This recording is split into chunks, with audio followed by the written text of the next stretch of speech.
Now, this is no conspiracy. These are just facts. And how come no one fact-checked this in regards to the Idaho 4?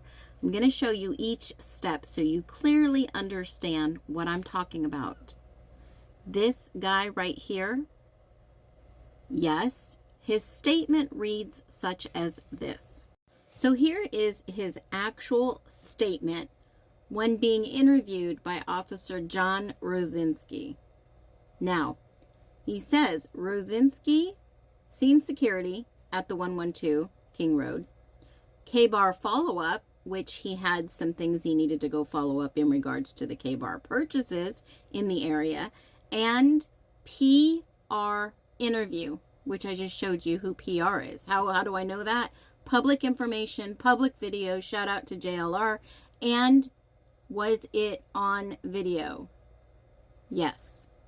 So, here it goes. The officer received a phone call advising me there was a quadruple homicide. He actually went there to do the security check. On the following day, he learned that a sheath was found inside the apartment, which was actually the 1122 King Road, and describes the sheath. Now comes the actual follow-up with all these local retailers about seeing if anyone purchased a K-Bar knife in the area. Well, he figured out and found out that each of the above stores that are here do not sell K-Bar brand knives. Check. Well, at Walmart, I was speaking to a staff member, and basically she indicated that a college-age male came in and asked for a black ski mask that would cover his face.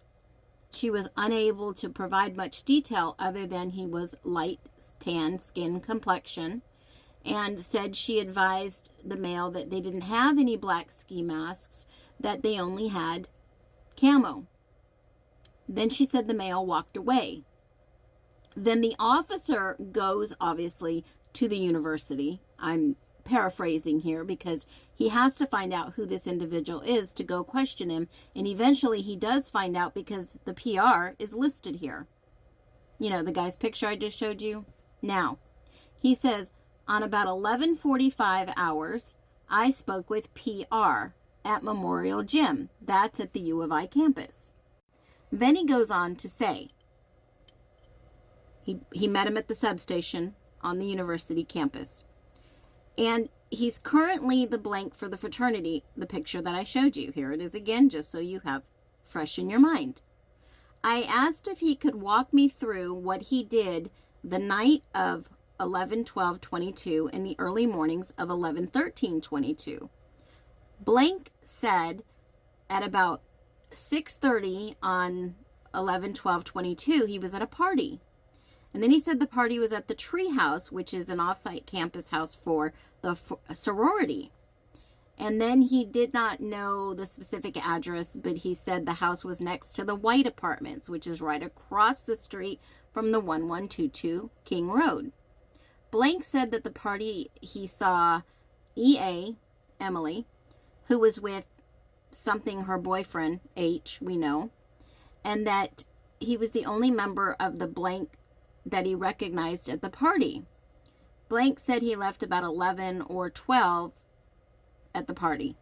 Then he said he went back and watched a movie with so-and-so and so-and-so. Then he said he went to the corner club around 1:49 in the morning on 11/13/22 to pick up 3 individuals. One of those is Jack Decor. And he said they were alone and not with anyone else, and that he dropped them off, individuals, at the apartments off of King Road. Well, JD lives over there. And he said he dropped them off and he went back home. So this is what he told the officer. And if that's true, that he was at home the rest of the night, then why is he here? Here, on body cam, at 3 in the morning-ish, 3:04. It started earlier on this body cam. Shout out to JLR for the body cam footage. Now here he is on cam getting a citation for underage drinking. And we know the other two individuals because they're both part of the frat too. But let me show you the proof and the evidence that he was out that night on this body cam. He was not at home because it's public record. Now, anyone can go online in Idaho at the portal and look at the individual's name and see what they were charged with. Alcoholic beverage under 21 on 11/13/2022. So here's my point to all this. If these officers and investigators didn't follow up and double check, and we know that Bryan Kohberger is factually innocent, then who committed these crimes? Because an expert witness that was coming to testify had said it was more than one person, and there was indirect and direct cleanup involved. And definitely don't get me wrong. I'm only looking at facts and evidence in this case. And I know the statistics why people plead guilty that are factually innocent. 1 out of 5 individuals that are in prison took plea deals. 1 out of 5 are factually innocent. So when you look at all the things that Kohberger was found with, especially this book that I shared earlier, Kohberger knows what the deal is. It's time for you all to see what the deal is. Be well.